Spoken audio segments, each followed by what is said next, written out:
আপনারা যে শান্তিপূর্ণ সমাবেশের আয়োজন করেছেন এবং শান্তিপূর্ণভাবে আজকে এখানে সবার বক্তব্য শুনছেন, মুগ্ধ হয়ে গিয়েছি। এই শৃঙ্খলা, এই শান্তিপূর্ণ শোনার মতো মানসিকতা আপনাদের দিলে কি গুজরেছে আমি জানি। আপনাদের সাথে একাত্মতা প্রকাশ করার জন্য এখানে এসেছি। তার আগে কিছু কথা। আমি বাংলাদেশ জাতীয়তাবাদী দলের একজন কর্মী। আমাদের নেতা শহীদ রাষ্ট্রপতি জিয়াউর রহমান বাংলাদেশের সংবিধানে প্রথমবারের মতো বিসমিল্লাহির রহমানির রহিম সংযোজন করেছিলেন। বহাল আছে, অনেকে এটা সরিয়ে দেওয়ার চেষ্টা করেছিল, পারে নাই। কিন্তু যেটা বহাল নাই, রাষ্ট্র পরিচালনার মূলনীতি হিসাবে আমরা যেটা সংযোজন করেছিলাম, শহীদ রাষ্ট্রপতি জিয়াউর রহমান মহান আল্লাহর উপর আস্থা এবং বিশ্বাস সংবিধানের প্রস্তাবনায় ছিল এবং রাষ্ট্র পরিচালনার মূলনীতিতে ছিল। অনুচ্ছেদ 8-এর মধ্যে সেটা তুলে দেওয়া হয়েছে, আপনারা জানেন।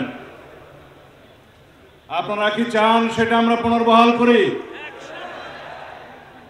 আওয়াজ তো কম। আপনারা চান সেটা পুনর্বহাল হোক? ইনশাআল্লাহ সেটা আমরা পুনর্বহাল করব। আমাদের এখানে বিদেশি মেহমানরা যারা বলেছেন আল্লামা ইকবালের শের বলে গিয়েছেন। আমি তো আমাম। আপনারা শুনেছেন কোরআনের বাণী, ওমা আরসালনাকা ইল্লা রাহমাতুল লিল আলামিন।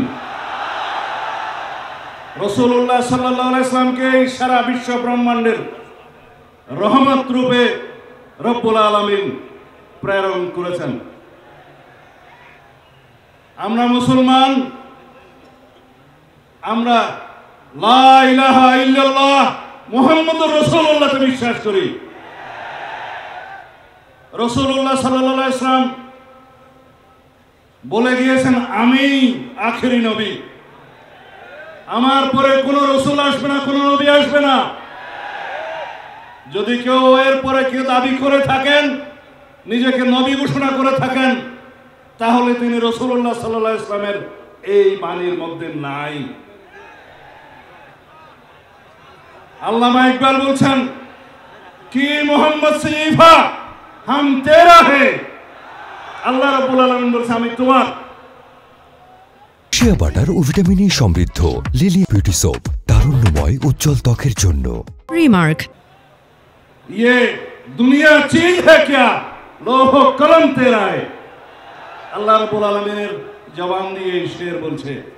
তা আমরা রাসূলুল্লাহ সাল্লাল্লাহু আলাইহি ওয়াসাল্লামের আখেরি নবী হিসাবে বিশ্বাস করে কলেমা পড়ে আমরা মুসলমান হয়েছি।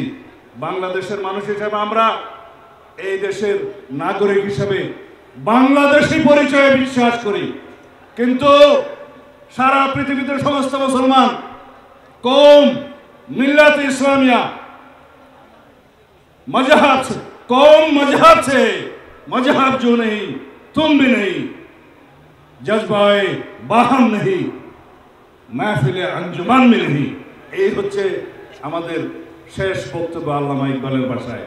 বলছে, যদি মিল্লাত ইসলামী আমরা একাট্টা থাকি, সারা পৃথিবীতে আমাদের শক্তি।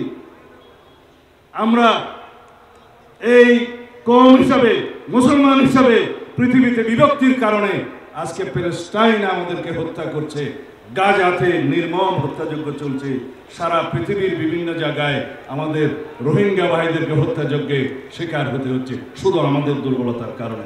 ইনশাআল্লাহ যদি বাংলাদেশের রাষ্ট্র ক্ষমতায় সরকার পরিচালনার দায়িত্ব আল্লাহ রাব্বুল আলামিন আমাদেরকে দেয়,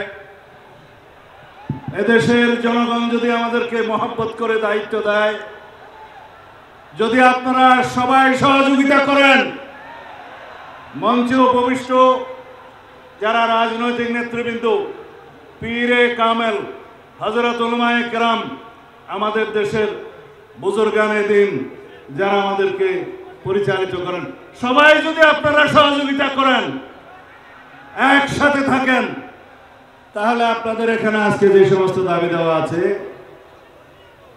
আমরা সকল দাবি দেওয়া এই প্রস্তাবের পক্ষে ইনশাআল্লাহ। কানুনি ব্যবস্থা আমাকে শেষ করতে দিবেন তো, আমাকে শেষ করতে দিবেন তো। কানুনি সকল ব্যবস্থা জাতীয় সংসদে আলাপ আলোচনার মাধ্যমে গ্রহণ করা হবে ইনশাআল্লাহ। এই জন্য সমগ্র জাতিকে ঐক্যবদ্ধ থাকতে হবে। যাই হোক, আপনারা যে ভাষায় আমাকে কথা বলতে বলছেন সেটা আইনের ভাষা না। আইনের ভাষা হচ্ছে এগুলো কার্যকর করার জন্য, এই প্রস্তাব গ্রহণ করার জন্য সবাইকে ঐক্যবদ্ধ থাকতে হবে, জাতীয় সংসদে সবাইকে ঐক্যবদ্ধ থাকতে হবে এবং সারা বাংলাদেশের মুসলমানদেরকে ঐক্যবদ্ধ থাকতে হবে। আমরা ইনশাআল্লাহ আপনাদের এই প্রস্তাব গ্রহণ করব। আমরা কানুনি ব্যবস্থার কথা বলতে চাই। আমি আগেই বলেছি, যারা রাসূলুল্লাহ সাল্লাল্লাহু আলাইহি ওয়াসাল্লামের পক্ষে নয় তারা মুসলমান হতে পারে না।